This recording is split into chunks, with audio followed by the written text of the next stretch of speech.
If you know somebody who's doing anything creative, they're making artwork, try to give them a bit of money, try to support them a little bit.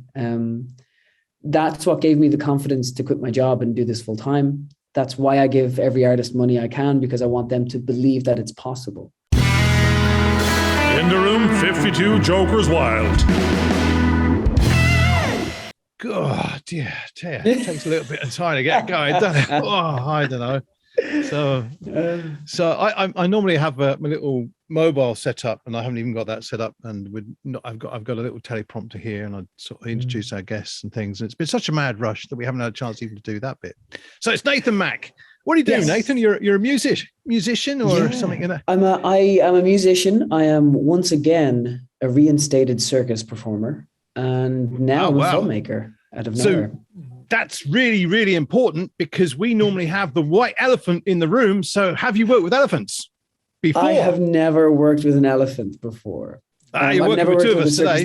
That would use animals. That's so out of fashion these days. No. We're not interested in the. Actually, the great thing is you're a performer. You're a circus performer. Well, we're a bunch of clowns at the best of times. That's what we are. So we get it. Now the elephant, we don't want. We do believe in animal rights and all the rest of it. So the elephant we're talking about is, bring your elephant into the room. What's the subject? We're always saying problem, but we're going, no. So too many bloody problems out there. So the elephant, it's what color is your elephant, and what adventure are you going on safari with this damn thing? You're right. So where are you at with your virtual elephant? Where I'm at with my virtual elephant, my gosh, where I'm at right now is getting everything finished and ready to go out into the world. We filmed the short film in November. We're still making the album bit by bit, and I'm still working on circus routines in the background. And all of this needs to be ready for September 3rd this year. I'm so curious. I'm going. Yeah, you mentioned film. You mentioned music, but you're sticking that other one in, aren't you? You're going, I'm doing a little bit of routine in the background. I've got me Philly 2-2. I've no elephant, but I'm doing the routine with or without him. So you're going, right. Are you a double backflipper? Are you a clown? What's the routine? Okay, so the routine right now, I've gone back to aerial circus, because it's what I always wanted to do when I was a kid. Like, I did juggling, fire breathing, I did acrobatics. But I never really got to do aerial circus. Back when I was a circus performer, there was nowhere to train in Dublin. It was only Belfast and Cork you could go. But now they're everywhere. And this Friday, I start my Corps d'Elysée training. Right. Is this Cirque du Soleil? Are you a Cirque du Soleil performer or aspiring one? Oh, God, I wish. One of my big dreams in life is to do a circus musical film, a feature film, a full-length one with Cirque du Soleil. That's the dream. Right, what's it about? What's it about? Is it a bunch of people just in the background? Why are they just doing backflips, as we say? It's a film about the circus. No, it'd probably be about some sort of romance, some kind of, because I'm such a gushy romantic sort of, I love classical musicals. Moulin Rouge is my favorite film. For the short film, we kind of made a film that's like a crossbreed between Once and Moulin Rouge. So super sappy, super lovely. Actually, I was just thinking, George, I know I saw something about a circus lately. The Greatest Showman. So is this going to be the musical? It's not the Greatest Showman. That's the Hollywood version. This is the Thinkless East version. This is going to be a couple of Anton Miko Jackos going out there, heisting a couple of cars, shunting them along the street and doing a couple of backflips while they do it. Or, what we want to know, I suppose, is you're a performer. We've talked with a bunch of people, and they're masters of all crafts, and I'm jacking none anymore. So it's the other way around. So you're a performer. You're also a musician. You're a fucking filmmaker to boot. So I'm getting confused. What are you? Well, what I like to aim at is the classic variety show. Yeah. I'm at the core of my being, I'm a big fan of the Muppet Show. I grew up on the Muppets. We're all Muppets here. That's good. There's a couple of Fraggles, a couple of Muppets. I can almost see the seam on the face, So Muppets and puppets. The Muppet Show is a classic variety show. I mean, you rarely see it anymore. Like the comedy, the dance, the music, the two old lads up on the eaves. Yep, those two now. Is that what you're That's where you're wrong there, Garvin, because they were never up in the eaves. They were underneath. They operated those puppets from. I'm talking about the two old lad Muppets, George. Those guys. I'm talking about the actual Muppets. Not the ones pulling the strings. We're actually operating the same. There's a couple of guys down here sort of operating us and pulling strings. They're not. That's why you can't see strings anywhere. So who pulls your string? Who pulls your strings, Nathan? Is it like is the universe, or is there another half out there? I so there's a kind of, I think there's a little Nathan inside of me that is actually working all the pulleys and levers. But over the years, I've kind of accumulated a few people. There's a woman called Trisha O'Keefe, fantastic producer, amazing history in the music industry. And she kind of was the one at the very beginning who said, Nathan, you should be a musician. When I met her, I was actually doing a clown show. I was a clown. And she said, no, you're a really good songwriter. All you need to do is just rewrite your lyrics because they're shit. Now, hold on a second. She's walking down the street. You're doing Marcel Marceau. She goes up to you and says, you're crap. You should start writing some songs. Exactly. And that's the kind of criticism I need. So now I have a little Trisha O'Keefe on my shoulder every once in a while. She's like, you need to do this better. You need to do that better. You can't believe you're not doing this. This is ridiculous. I'm a Trisha O'Keefe. I'm great at telling other people how to do stuff better.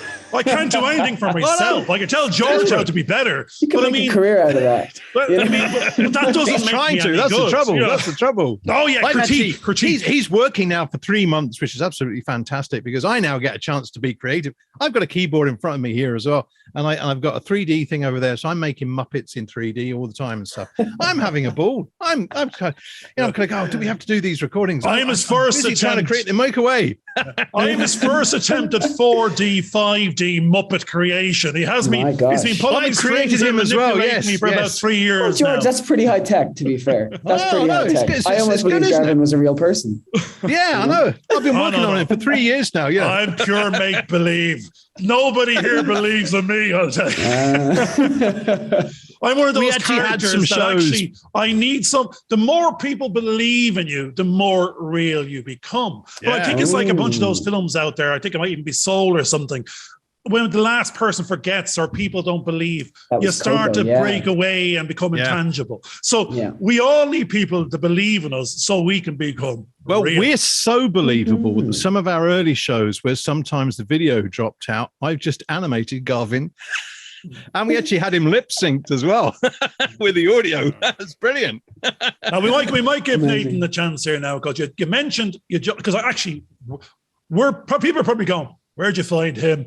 You go, where'd you pick him up from, for God's sake? You know, like you just do a lucky dip or something and pull him out of the hat. You know, so I've been spotting you on LinkedIn for a while now, and you write a great, I don't even know what to call it, a vlog. No, it's a blog. You write a great blog, and you're very, very honest in terms of letting people know, look, I had a good week, I had a bad week, I'm in the middle of this, I'm doing something else, or I'm giving it one more bash, and I'll call it a day. So I've seen a little bit of that evidence from the little bit of the blog that I can read now and again. And I touched base with you a few times, and I can see you fighting you're like ourselves, fighting the universe to go, right, I'll give this a go. And then the universe throws you a curveball again or not. So it seems to be in the last while, you're a juggler, as you said.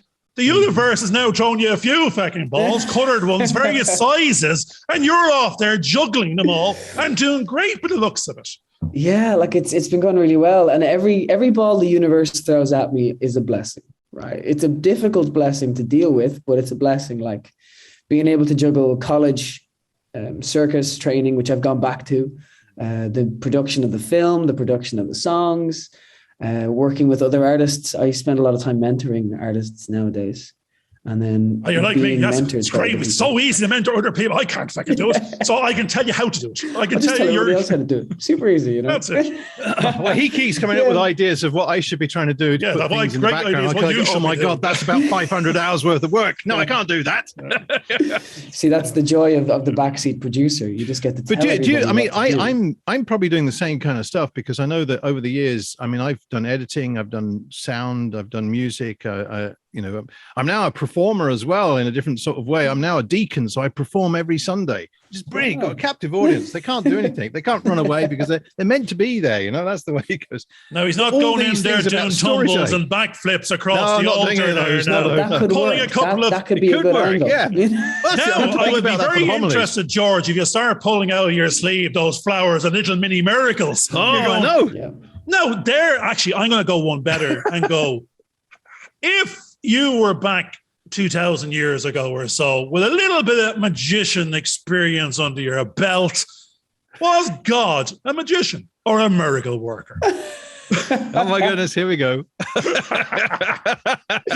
we getting into religion? Let's This is Red Legs throwing a curveball here. If you were back there pulling pigeons out of your back pocket, I think people will be impressed. And there might be a couple of miracles out to boot. Well, did you ever see that famous Family Guy sketch where they talk about Jesus back in the day and they're like, he was da na na na na na na na ba na na da da da na na ba na na na na na na, and everyone's like, wow.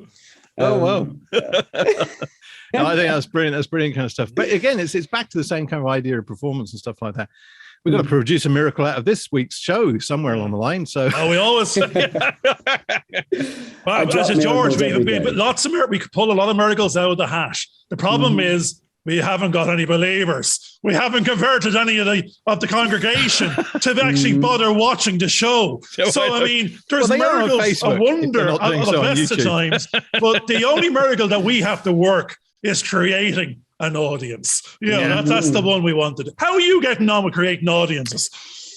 Pretty good, actually. I learned my lessons the hard way. I basically avoided doing any of the really difficult necessary work that it takes to build an audience.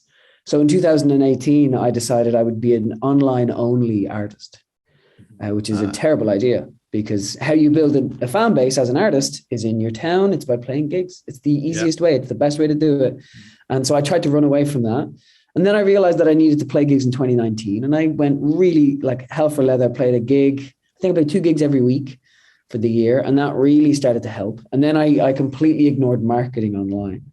And that's the second best way to build an audience is to get into marketing and to how to advertise yourself. And that's only what I'm getting into now over the lockdown, over the couple of, the summer vacation, as we call it. Yeah. I got really lucky with the producers that we could make the songs and that we could write the film and produce the film. And now I'm really just getting out there with marketing. I must have been remembering. You said something about the summer vacation, and we're not going on a summer holiday with Cliff Richard anytime soon. But I have a book over there. I was just doing some clearing up, and I know it's out of context, but it's Douglas Adams' The Long Dark Tea Time of the Soul, and it's dark, and it's just a name. I like the name, and it's so the last couple of years has been the long dark tea time of the soul, like dark tea time of the soul, right? So We've been pondering, we've been working, we've been doing, we've been powerless, we've been empowered. We're sort of, but it's only tea time. And it's hopefully, it's an eternity for the soul, for life and beyond. So this is just a glitch in time. I don't think. So it's whether you have cakes with that tea. Yeah. That's the whole thing. I think it's really a respite because I think most of us have been knocking our pan out for all our lives, sort of doing crazy hours, which Garvin's gone back to at the moment, absolute nuts and all kinds of madness. And then all of a sudden we had to stop and start to reevaluate what is life on this planet really all about? And I think it's about not killing yourself, but having more and more conversations with people and actually slowing down and chilling out. And that's where the creativity, I think, comes from. So what are your thoughts on that? Do you slow down? Do I slow down? So I write not just the artist journal online, but I write like a daily personal journal. And that's kind of the only way I really do slow down. I'm really not good at slowing down. Is that The Artist's Way by Julian Cameron that got you into doing the daily journal? No, it was, so I studied theatre for a year. I did a theatre course. And as part of the course, we had to keep an actor's journal or a theatre journal. I forget which one it was called, but basically documenting the process of making a play, acting in a play, researching a role, actually performing. And I realized how valuable that was. And then looking back and I was like, wow, that was so nice. And now I decided to do it because it kind of keeps me focused on why. I do all this stuff. Because it's it's so easy to forget why you're doing anything. And then I'm here, I'm terrible, Nathan. I'm going, why? Why is he doing this? Oh God, why? You wake up and you just feel like, what's the point?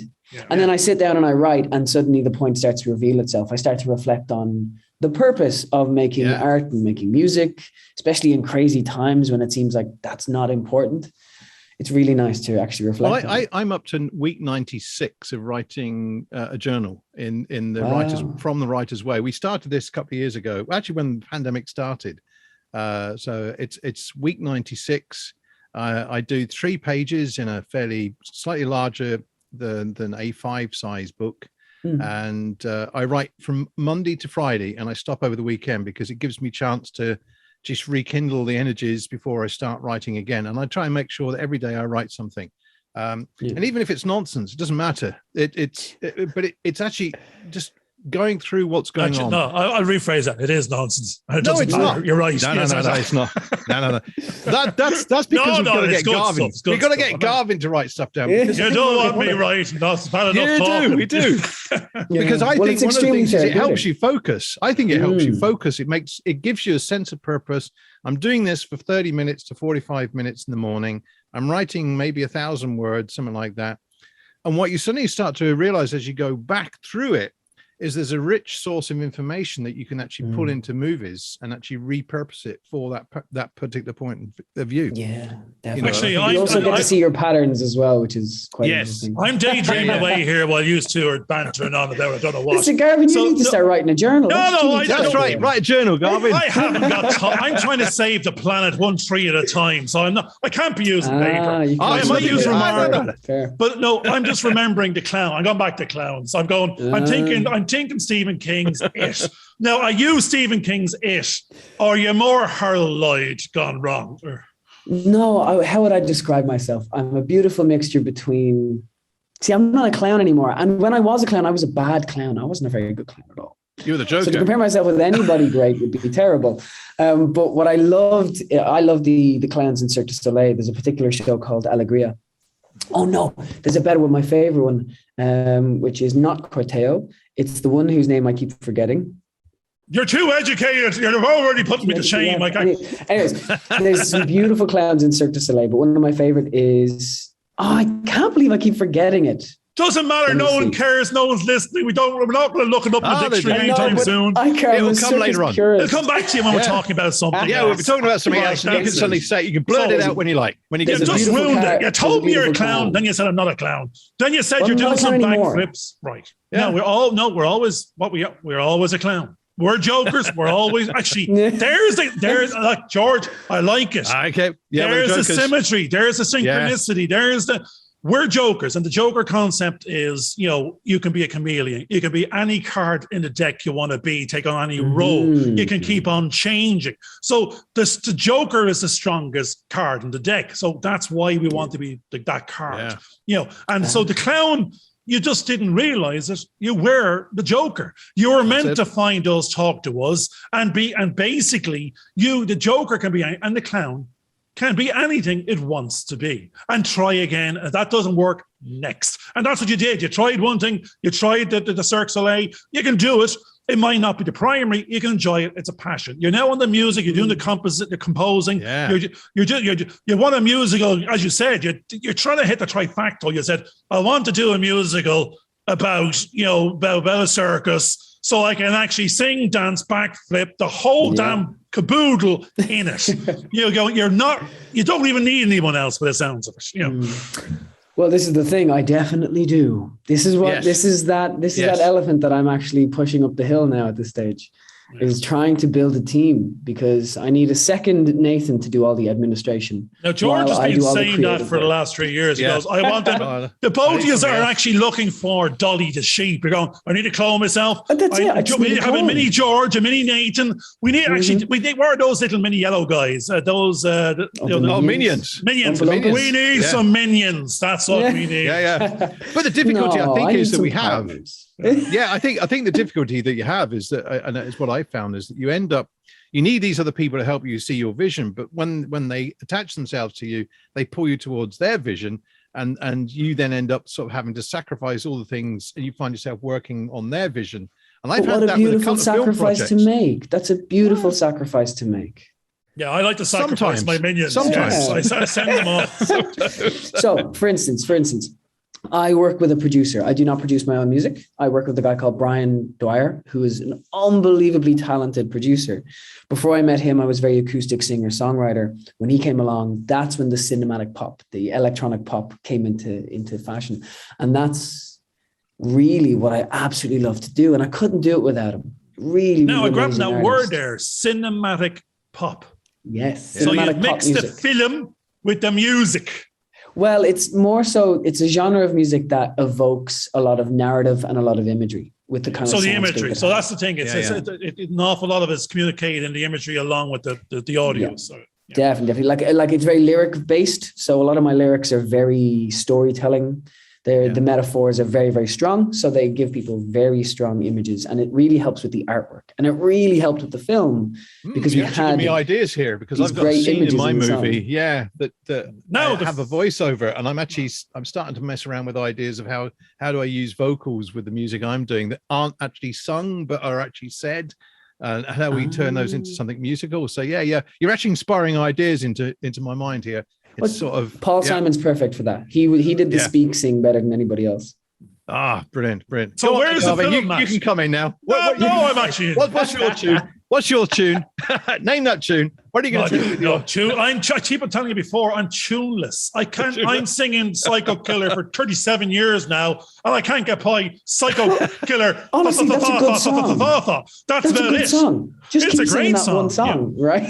No, but I actually align myself with more David Byrne in the sense of how did I get here? You know, that's it's a lot of the songs of Road to Nowhere, and you know, I find myself in a big house with the wife but how did I get here? And where am I going? You're going, is it another road to nowhere? So are you on a road to somewhere? We know you sort of got here by hook or by crook. Where are you going? Mm-hmm. Where am I going? I'm going live. I'm going live for now. So I've got the album coming out on September 3rd, and that's coming out with the film on September 3rd. We're going to have a big release party on September 3rd, which is where we're going to play the songs in full after we screen the film. Then we're taking that show on the road. We're going around Ireland, going to head over to the UK, going to try hit some places in Europe and build up the fan base, build up the attention. Who's the we on the road? Are you doing like the Beatles, the 60s and the high eights or something? What's going on? No, it's actually smaller than that. So what I'm doing is I am working with a drummer and a bass player, and that's it. But what we're going to do is set up the equipment so that we can play to a click track and we can have the production of the songs out in the big speakers. So we will sound like a full orchestra, like an electronic band. We'll sound with all the amazing sound effects and big arrangements, but there will be just three of us on stage. And ideally a fourth. I'm looking to get a circus performer to create a routine for the show. That sounds like you want a circus performer in the background to be the distraction. Because if that person's doing all the shimmying and the rest of it, then their eyes keep on getting darting over there while they're not listening to you or watching you sing. You see, this is the issue. This is why they can't do too much, and they have to be really, really ugly because everybody should be looking at me the whole time. Can't be better looking than you. That's one rule. Actually, you're reminding me. I was in a band at 19 years of age, and I really was couldn't sing, couldn't dance. What can you do? What I could do was be tall. I could be at the front. I was in Trinity. Yeah, they put me at the front, so if they threw bottles and plastic bottles, it hit me first. Yeah. The drummer could drum, the bass player could bass. The problem is no one told me I couldn't sing. I thought I could sing. But I found out after that one and only show, well, you might be able to sing. It probably requires some practice and maybe learning some lyrics. But apart from going forward, if you want to continue, you need to put some, study in. And if not, this is not the job for you. So I wasn't meant to be a singer. It does sound like you make a pretty good human shield. I was a great human shield. That's it. Every eye's mine. So how do you prepare for a gig then? Are there certain routines you go through, or what are you planning for this particular gig? Where's the breakout gig? Where's the first gig? The first gig of the September 30, blah, blah, blah. That's the September 3rd is the breakout gig. It's going to be the first premiere of this kind of live show. I really haven't done any electronic performing since I started producing electronic music with the producer. So it's a whole new venture, which is so the O3 is booked out, is it? What's going on? Yes, it is. Honestly, no, I'd love to do that. No. So where are we going to book it? See, still not sure where I'm going to book the venue yet because it's really complicated. This is the weird thing. We've been talking about this academy now for a little while, and it's keep going. When is it? Where is it? Where is it? Well, can I come? No, later.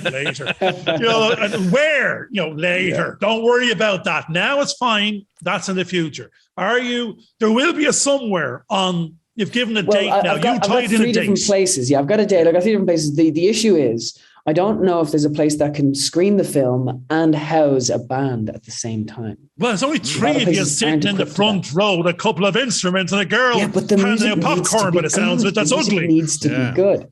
So we need a good sound speaker for that. Right. And so we're probably going to lean more into the music side than the film side when it comes to the quality. Actually, you reminded me again of talking. Sorry, George. Talking. Yeah. It's Talking Heads. I was in the cinema, in the Ambassador Cinema, and stopped making sense. So it was a cinematic tour. The band were playing on the movie behind, and we were all dancing up, to the whole soundtrack. Stop Making Sense was the full video movie soundtrack of one of their eclectic tracks. But every week for I don't know how many weeks, I went there and danced to the movie. Amazing. So that I'd love to do that kind of thing. Even Gorillaz did on their first tour. The band sat behind the screen and they played the visuals over, which is fantastic. Yeah. So are you playing over the visuals of the film, or is the film in its own right? So the film will be in its own right. The arrangement of the songs will be slightly different, and we have a different singer on those songs than we will on the album. So on the album, we have singers like my little sister. I've got a few featured artists coming in to collaborate. But for the film, we actually use the lead actor. And she sings beautifully 3 of the songs from the film. Brilliant. Yeah. So we got really. So we really are pushing the once. So this is twice now. Not once. Well, you're talking about the everything having to be perfect. But one of the things that I've learned, because I learned to play the violin, and I know we keep talking about that, but there's the performance thing that was going on. I always panicked about playing in front of people, and then I started to play. And when we were actually doing what it was we were there for. The music actually started to come out really, really well. And it was different each time, depending on how you played with things. And I actually got used to the fact that I would always be so critical of what I was doing. But then people coming up saying, oh, thank you very much. We really enjoyed that. And I would actually explain to them what I'd done wrong. And then I realized, hang on a second, they've actually taken the effort to come up and say thank you. And you told them that they were wrong. So I got used to the idea of saying, well, thank you very much. So then I realized actually it's not as, once it's gone, it's gone. It's not a recording. And you can learn from the mistakes that you're making. So are you finding that you're getting into that way? Are you enjoying the euphoria of the performance? I've been performing for years, so I'm really well equipped to deal with the fact that it's not perfect. And I'm not a fan of perfection. I'm much more a fan of get it done and then keep going. Yeah. So like even, I don't know, I'm just excited. I just can't wait to get up in this new sort of way with a click in my ear, the band behind me. I've never played with a band properly like this. Oh, don't do it on the 3rd of September for the first time without checking it out beforehand. No, this is where my college comes in handy because they give us rehearsal spaces. Yeah, and I'll be playing some sneaky private gigs before the September 3rd that I'm only going to tell my patrons about or something like that. I don't know. But yeah. No, I mean, you said you're a student. Are you a student? Are you a lecturer? Are you? Yeah, you keep sort of going back into being a college again. Coach student. Yeah, I said musician. Everything. But there's nothing wrong with that because I'm currently I've just finished one course. I'm doing another course. That all these little courses keep happening. I'm the eternal student, and I'm nearly 60 for goodness sake. And I kind of go, I'm just a big kid. I like the environment. You just keep learning and learning and learning, and then you get new ideas, especially from all the youngsters that what they give you and how they sort of motivate you to do things and try things out. I mean, that's what as I said, I was saying to Garvin, I was making porridge for me and my mum in the house. And she was complaining because she thought I was going to have the news on. I said, no, I'm just watching these Blender tutorials. I'm sitting there and I go, oh, flip me, I could do that later on today. So once we get this over and done, I'm back onto the computer. It's just all the inspiration that comes in. And you just have to keep on learning and try different things and try something else out and see what happens. make tons of mistakes, get everything wrong, want to throw it out the window, and then I have that mastered, George. I make tons of mistakes and get everything wrong on a regular basis. Yeah. I haven't mastered the other bit, getting it right. And well, usually when what I found in movies, especially in the film side of things, when you're editing, you spend weeks editing something together, and all of a sudden the computer goes down, the hard drive falls out, you're going, oh my God, it's all gone to pieces. And then you suddenly start again, and it's better. You're using all the energy that you had for the first version of it, and then all of a sudden you kind of go, wow, it's now far better. If I'm going to go on that one, George, because I'm reminded of Nate's, I mean, I don't know, I'm only remembering or paraphrasing or bits of your blogs in the past, and it is this reinvention. It is this, that didn't, as you said, that didn't work. Yep. I'm not letting it put me off. I'll do this instead. So what you have, and we're experts at reinventing because we do it every single day. Well, what I'd say is, so I would not classify it as a rebuilding. I'd probably classify it as a redirection, because everything I've done up until now has been amazing, and it's been the foundation of who I am. Hold on a second, you didn't write it in your minds. Everything I've done is amazing. There's no audience, no affirmation. You're happy with the great thing is, I think the exact same way. I'm brilliant. Don't care about anyone else. Don't need a second affirmation. Everything was amazing because I did it. Now I'm going to do more. And you're saying with yourself, you're doing it. You're doing more and more and more. And there was a couple of quirky bits in your writings that were like, the world was the universe was giving you a little bit of a kick, and you're going, and you weren't letting it put you down. So that was it. The learning I was taking from it, going, get back up. Kick the dog out of the way, keep on moving, keep on doing. So I don't think everything was amazing. I'm sure there was a couple of little bits that weren't. All the work I've done has been fantastic, and all the experience I've had have been brilliant. Life, of course, it's for everybody. It's been complicated, and we get the crap kicked out of us all the time. That's it. Especially as artists. I'm feeling better now. Yeah. It's complicated. Life is complicated. Well, that's one of the reasons why I write the blog as well. I want to reach out to a younger version of myself. How old's that than a younger version of yourself? 16 now, or what's going on? About 18. When I was about 18, I needed all these lessons I have now. Yeah. So if I reach out to a younger version of myself, that's probably you. You're going. Well, actually, we know the younger version of Garvin because he actually sits there with a Mohican and he eats Mars bars. Marathons. In London streets. Marathons. Sorry. Back in my heyday of hair day. That's hair day. Yeah. I actually said I missed my hair to someone there lately, and the wife said, that's long gone. That's a long time. It's long gone. To be even bringing that up, it's a long You need to get the Mohican wig now. That's you need to do. I'm nearly picturing myself in the background. We must do that for one of our shows. If you want that ugly wuggly Muppet you're talking about to do a bit of dancing and pelvic thrusting in the background with a Mohican, you got to volunteer this side. I think, Garvin, what we need to do is invest in 2 Mohican hairstyles and put them on for our show and actually wear it for our show. I think that's how you build very creative. That's how you build an audience. We're doing it. Yeah, that's it. Onto Amazon. Get those wigs. There's another thing, like going back to the idea of pushing things forward and building on a foundation. Like that idea of being overly creative and being a bit more extreme in the ideas of creativity.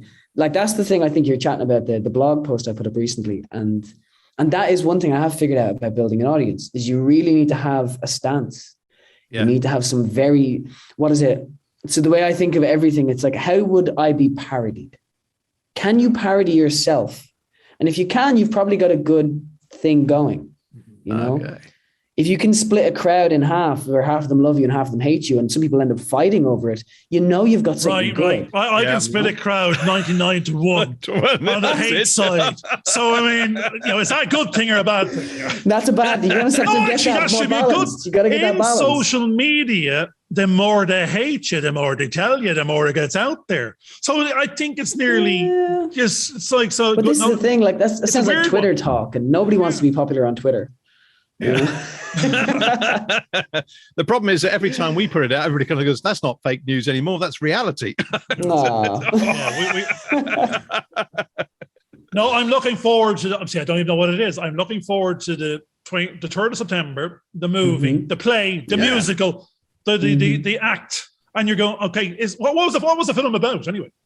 Yeah, so it's a half an hour long short, medium film. Right, I like that. Half an hour long short with his long pants on there now, and it's somewhere in between. A third of a movie, third of a feature.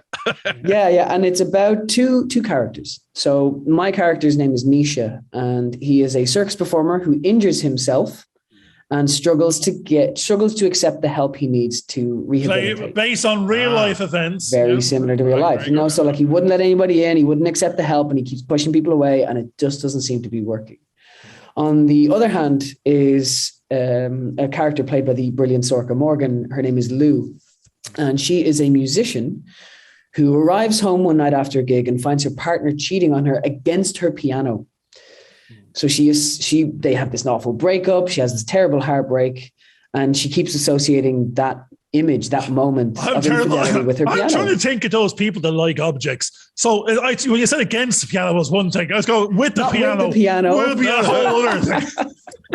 That's a very different film. Very different film. Very good. No, I might have more of an audience, though. That's the thing. I might have a bit more extreme creatively, I guess, But basically, it'd be a bit too wooden, I think, Enough of that now.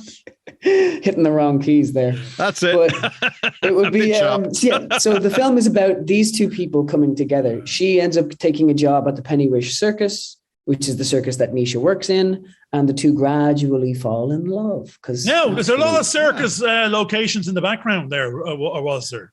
Or just you said you're in the circus and you heard a big, elephant roar out the back.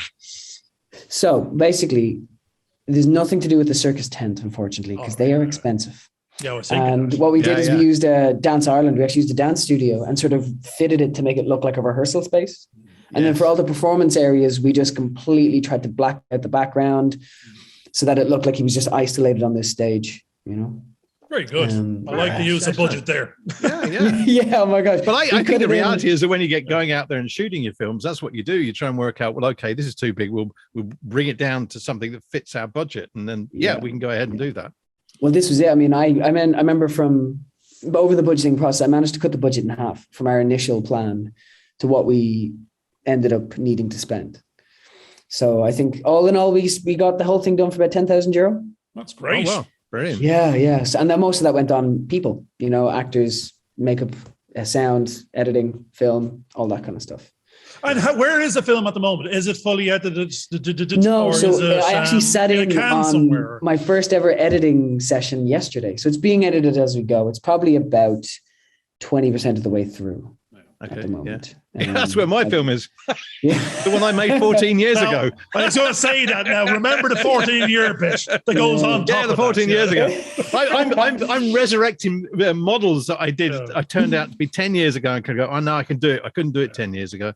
We've got a hard deadline in September 3rd. We've got a hard deadline on 3rd of September, 20% through.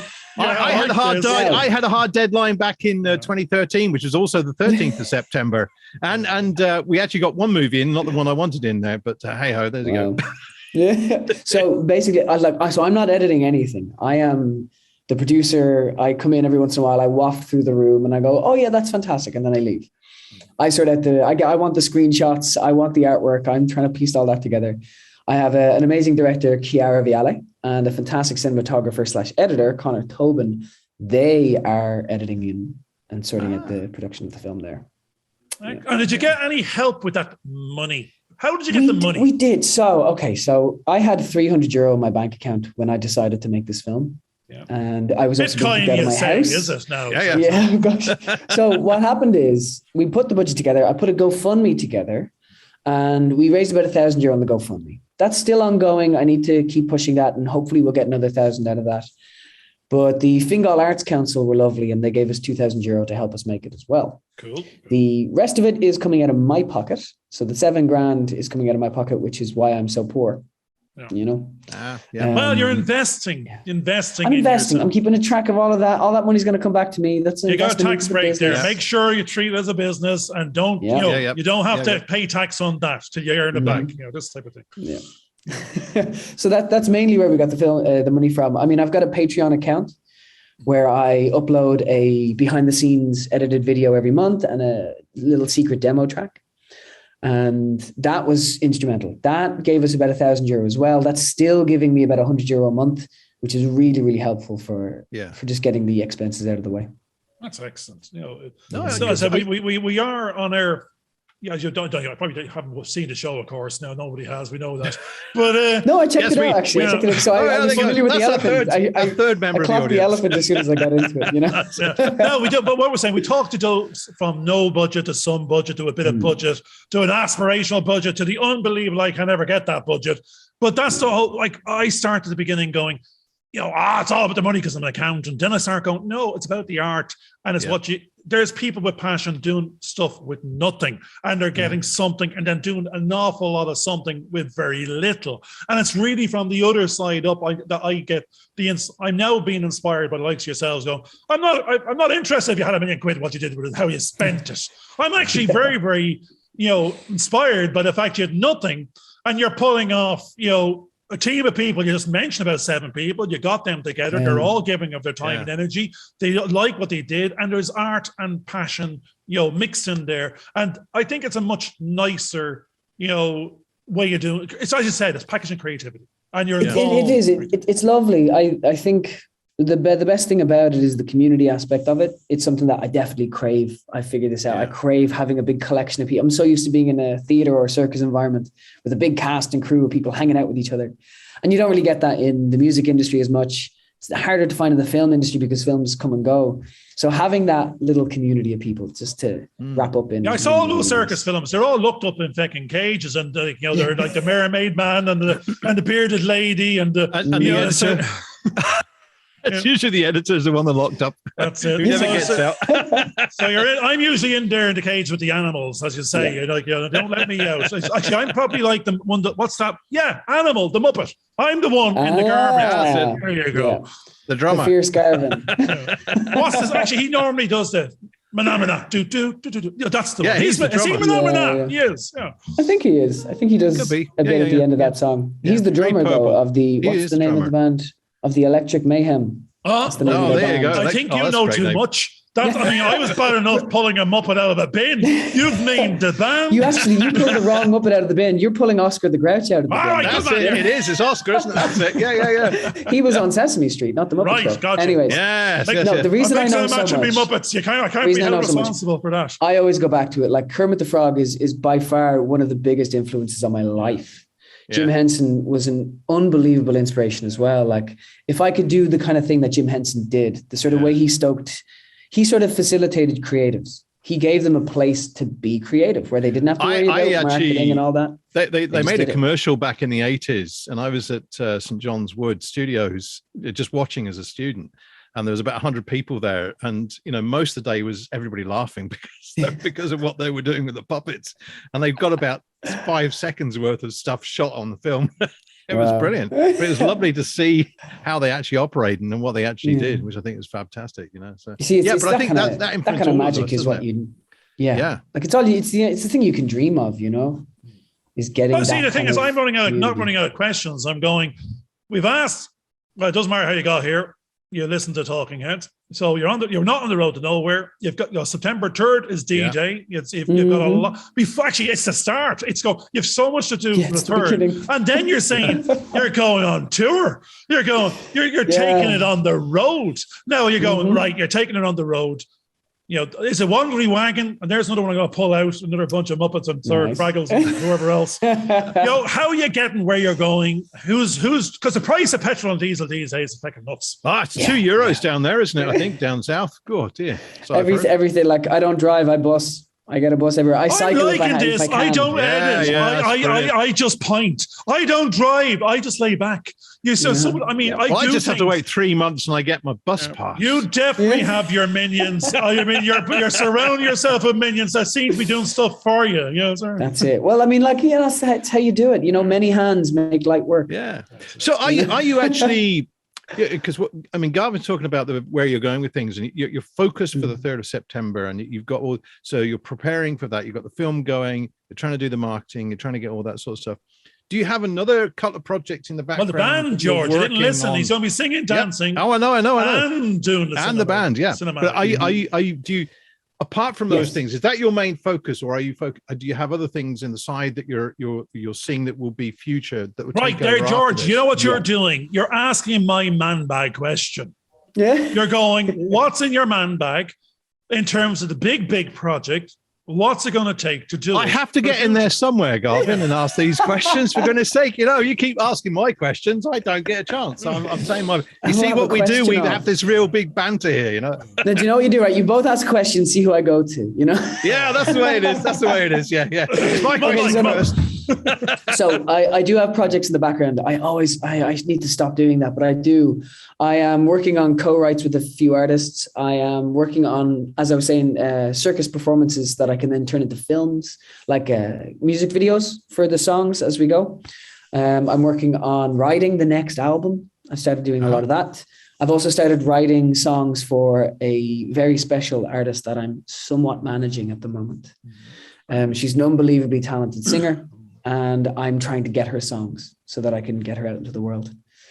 So right now, again, we like George is normally should be guessing this question. Then it's going, you're doing too many things. You're just annoying us. Right? You're only allowed to do one. What one? Actually, one? I'm going to be. So I'll pull the ringleader card. Ringleader. I'll be the ringleader. Yeah. No, that's the showrunner. That's the showrunner. Well, I run the show. Right. I also make the show, but I run the show. No, but you can't be in the show. You have to do. No, that's the whole point. The ringleader is in the show. The ringleader is in the show. Yeah. But that's the reason why you're doing so many different things, because you're actually looking after so many different people, and you can actually and that's Garvin. You're doing the same thing because you've got lots of little projects going on. You've got you're nurturing one area that's doing that part. You're nurturing another area that's doing that. So you're sort of you're the circus manager or whatever you in your world. It's the same kind of thing. No, there's no singer dancer here. I have a bunch of monkeys. Well, I wish I had a bunch everybody of monkeys else is screaming around. at you. I'm the only monkey in the house. That's the problem. I'm running around. I haven't even got a banana. I haven't put banana to my name. So it's like when you touched on the metaphors, if it's a circus, we want Cirque du Soleil. But what normally happens is it is a circus and it's not meant to be. But that's the entertainment. That's one of the nicest parts of it, is the absolute chaos. People love chaos for some reason, especially when it's controlled on a stage. And happening to someone else. And happening to somebody else. Although I remember when I did do that clown show, I pulled out the mayor of my town and I kissed him on stage. And he came up to me afterwards. He was like, Nathan, I've got terrible stage fright. And I thought it was just otherwise I would have kissed you back. That would have been a very different show. Very different. Now, you just reminded me, we've been watching, my wife, and it's total sort of curveball here. My wife has been watching all these Korean TV shows, like 20 episodes each. So good. Oh, they're amazing, and the stories are really good. But one of the things that's really quite interesting, apart from a couple of ones we've been watching recently, is every time they kiss, it's like they've suddenly become dead. It's like they go in and it's kind of... And just like... Yeah, sit there for a few minutes, which so we can't see their lips meeting. As opposed to the Irish, George, where they'll wear the face off of you for any chance at all. Well, we've seen a couple of the ones, like Vincenzo. They started getting that way with that one. So really good shows. We're watching those.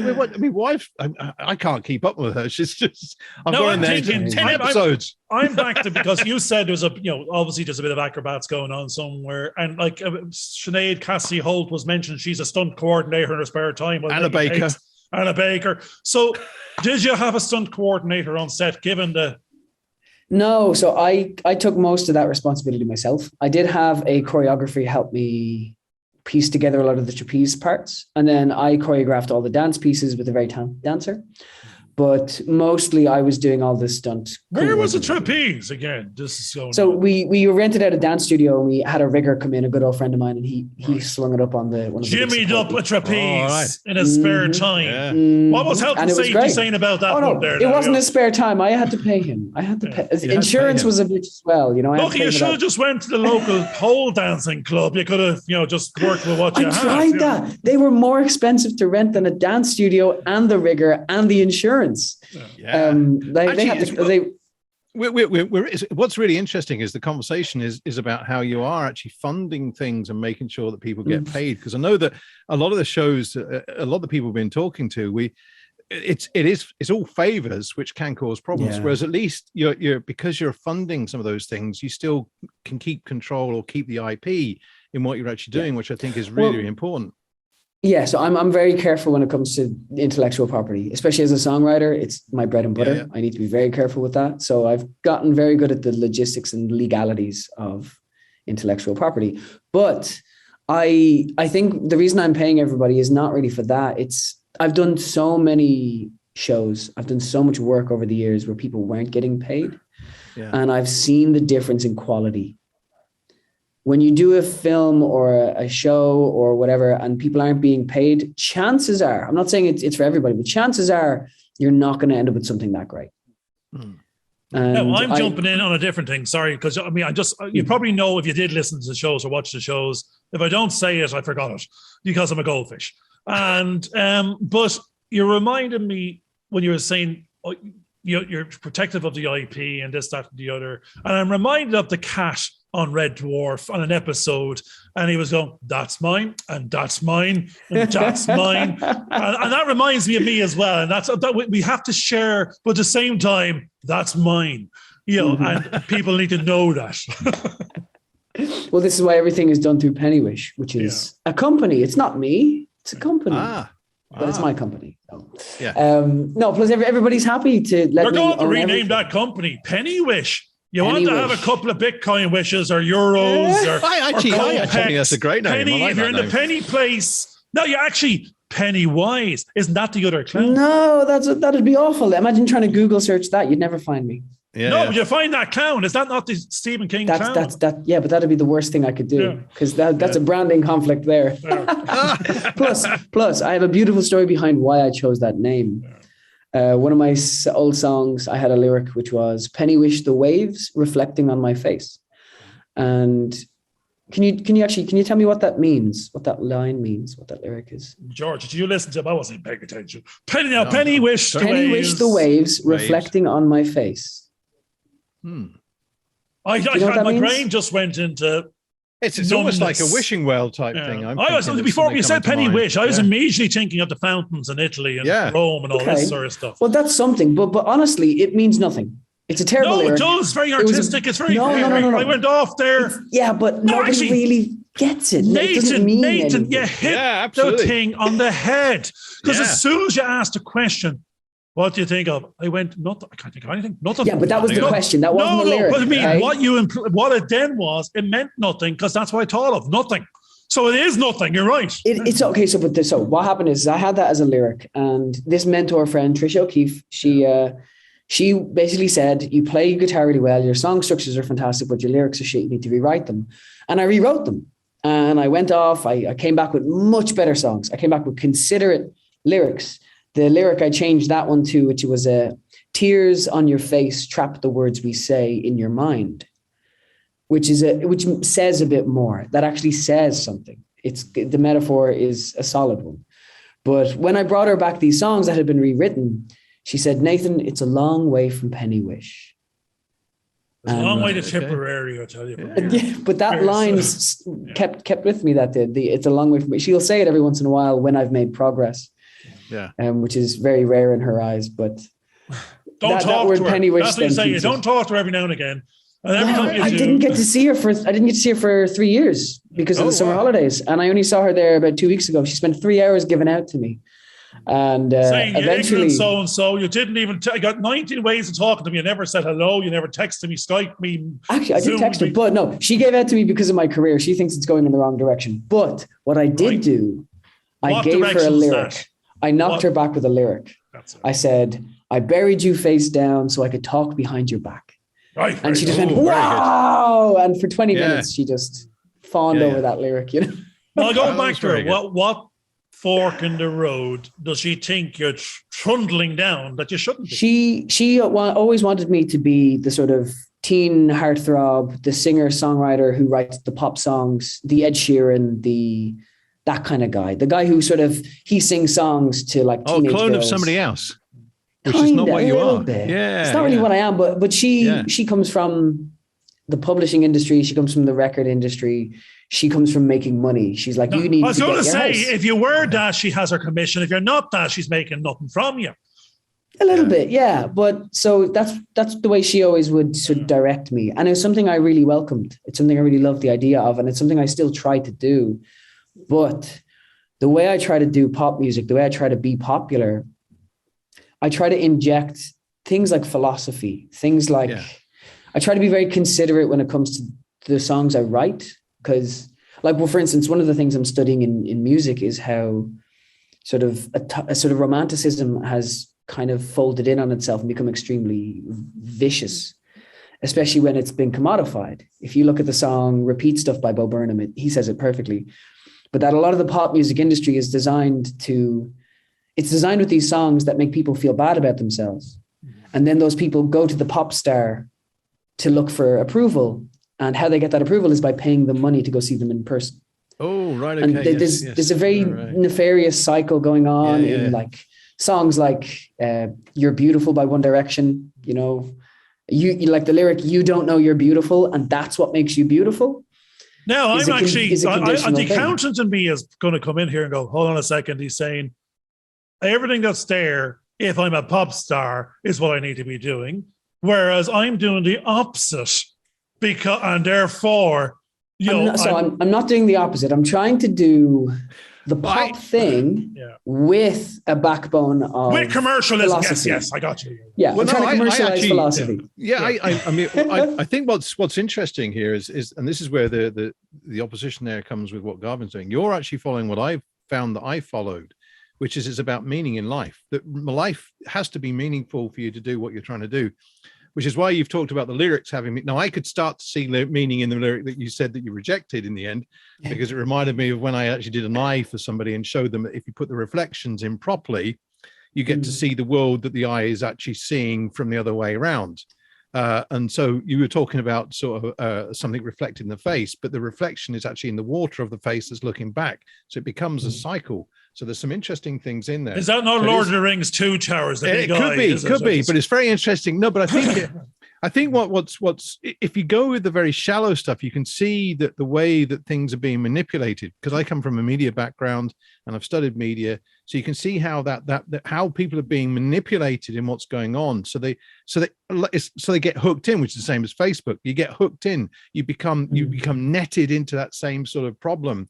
And in a way, what you're doing is rebelling against that, which I think is actually really good and healthy, because you're saying, no, I don't want to be the ones that persuade people to do that, because it then becomes meaningful. You want it to be purposeful in what you're doing, which I think is a good way of working.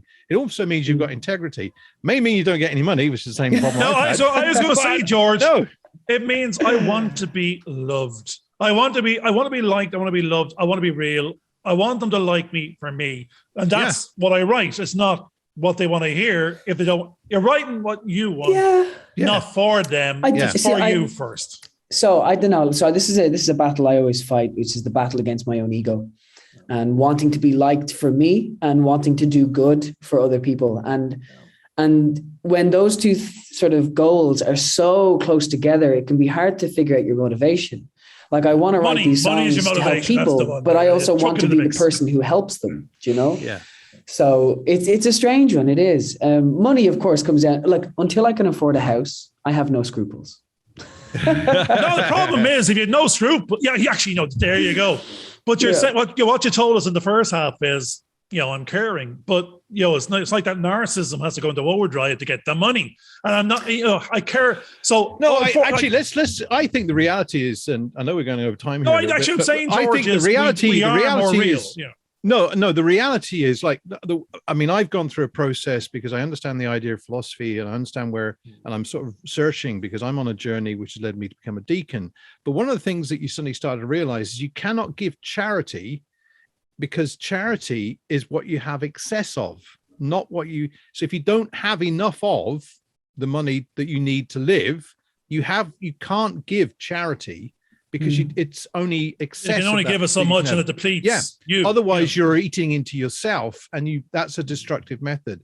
So there's something really quite important about that process. George, I think one of our shows way back, I think I mentioned, you'll want to be a philanthropist. But to be a philanthropist, you have to make the money first to give it away, right? And then you don't give it away, you put it in the trust, and it keeps on giving. It's not charity. The ethics of philanthropy are ropey at best. Yeah. I mean, people earn, like if you look at the Rockefeller or the Carnegies or those, like if you look at how they made their money to be so philanthropic, you realize, oh, maybe they did more harm than good making all that money. Well, they spent the rest of the time trying to make up for it. Yeah, but I mean, they never really could, though. No, But you see that Mark Zuckerberg gave away 95% of his earnings, and he put it into a foundation which he apparently ran, which meant he still got the money. So you kind of went, actually, that was a falseness.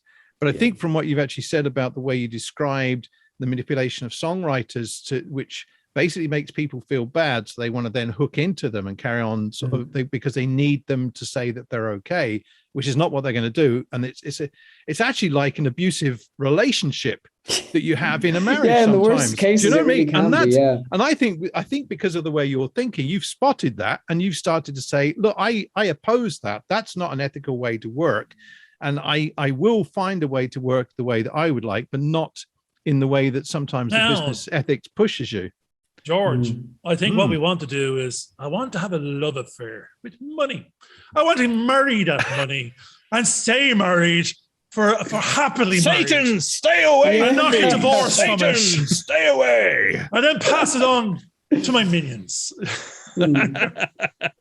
It doesn't work though, does it? That's the thing. No. We're not in the right. No, sorry. I grew up with working on big housing estates, and I don't mean sort of terraces, I mean lords and ladies things. So the upstairs and downstairs I hate, because I just see the way that those people manipulated the underdogs that were there. And I think that's what it is. You're rooting for the underdog because you want to make sure that they're treated properly. You want to make sure that you respect. No, you can't root for the underdog if you are the underdog. No, but I think that's why you root for the underdog. All the underdogs are rooting for themselves then. So Garvin, right? So Garvin, this is another sort of area of study that I'm getting into, which is archetype studies, right? Yeah. And the idea of the underdog, the every person, like it's Ed Sheeran, it's Adele. I mean, but until they're so wealthy. They own the villages that they grew up in. I think that's true with Ed Sheeran. But they still represent your mate in the pub. Yeah. So it's not about who they are; it's about who they represent and who you feel they are. No, I want, but that's why you're. Which one do you want to be, the pre-Sheeran or the post? The post. Of course. No underdog there now. Once upon a time, I was an underdog. Wants to be the overdog, you know? I'm the overdog now. Yeah, that's it. We're on the journey from under to over. And it's a dog's life in between. Yeah. Well, actually, I think it's about... I don't necessarily believe all that sort of stuff. So I think if you're enjoying life and you can do what you want to be able to do, and I think sometimes the challenges with the system that's there, because I've worked in the system enough, and I think Garvin, so have you, we've got to a point where we've realized that we spent all our lives working in a system that basically keeps us down. And now we've rebelled at the age that we have, because we're saying we're not taking that anymore, and we're going to do what we want to do, because that's what they're all doing. But we want to do the thing that we felt that we were put here for, the purpose that we're here. And I think that's what you're looking for. That's why you're into the philosophy. That's why you're searching that kind of stuff, because you realize you have a purpose and there's something that you have meaningful to give to those people. And if you give in that way, you will receive. And that's the great thing about it. True. I always figure, like, I'll give people money and things like that every once in a while, but giving time is probably, that's all I can give at the moment. And I honestly think that's probably the nicest thing to give. Yeah. Is being able to sit down with an artist and say, okay, let's, like, so many artists come to me and they're like, I don't know what my next step is. I don't know where to go.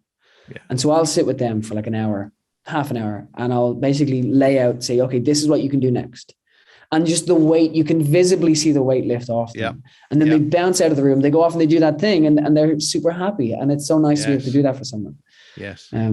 Or being able to do the administration for an artist who just can't do it. And it's somebody that they're so creative and they really make people happy with their music. They really make people's lives meaningful. And they wouldn't be able to do it without somebody helping them navigate the industry. Yes. That's kind of why I love Kermit the Frog. That's powerful. That's what he does. Yeah. Yeah. He's That's still a powerful green. way of working. He's still green, right? And I think what we've actually found, apart from the green thing there, I think what we've actually found is that by giving in that way, by talking and chatting, and people go away feeling better about themselves after the conversations that we've had and where we're going with things. And actually, that's what's enriching to us. Even when the green, he talked about the green fell down. The green fell down and revealed, oh, that's good stuff. Means we're getting close to the end of the show. So that's brilliant. No, but I feel that I love the way that the conversation's gone. I love the way that we've talked about, you've gone through a process of being creative. You've gone from one thing for another. You're continuing your education, and you're seeing that you're working with other people. And I love the way that you've talked about mentoring people and giving them that little nudge that they often need to help them move forward. You've also mentioned about the fact why it's important for you to make sure people get paid, which I think is really good because they give a more professional way of working. But I think they also feel that they're being respected because you're giving them you're making them feel worthy, which I think is what, in the discussion about the songs that you just now had, you said that quite often the songs make people feel, down and they need to get some kind of acceptance from the person that wrote the song, which is they're never going to get. And again, we mentioned that's a bad relationship. But what you're doing is you're trying to give meaning, which is why you've also developed your lyrics the way you have, which I think is fantastic, because you're looking at how meaning comes through the words that we say. And the words we say are very powerful in the stories that we tell. That's why understanding storytelling is so important in what we do. And you're doing your marketing now as well. There's a storytelling process, which I think is absolutely fantastic. We're actually coming up to this end where we have to call it an end, call it a day, which is, it's unfortunate because it is a really good conversation that we're having here. Yeah. Are there any final words that you'd like to say just before we go? Are there any final words that I'd like to say before I go? Support your friends. Like if you know somebody has a Patreon, if you know somebody who is running a gig, if you know somebody who's doing anything creative, they're making artwork, try to give them a bit of money, try to support them a little bit. That's what gave me the confidence to quit my job and do this full time. That's why I give every artist money I can, because I want them to believe that it's possible to do this. So you can literally make somebody believe if you just help them out a little bit and support them. Excellent stuff. Fantastic. Now, Garvin? I'm reminded of how much is that doggy in the window, because we don't know how much that dog is. But if you could just bring him for a walk and give him some of your time, he might enjoy it more. It's a lot, because if we're quoting Michael O'Sullivan, I think was on our show. It was Michael O'Sullivan, and he says the most valuable thing you can give anybody is your time. So I think that we'll probably end on that one. Give the dog some time. He'll appreciate it. Brilliant. Look, everybody, thanks for listening to this show. We hope you enjoyed it and find it valuable. And we look forward to seeing you next week. Thanks a lot. Bye for now. Hope you enjoyed this video. Please subscribe and click on the bell for notifications.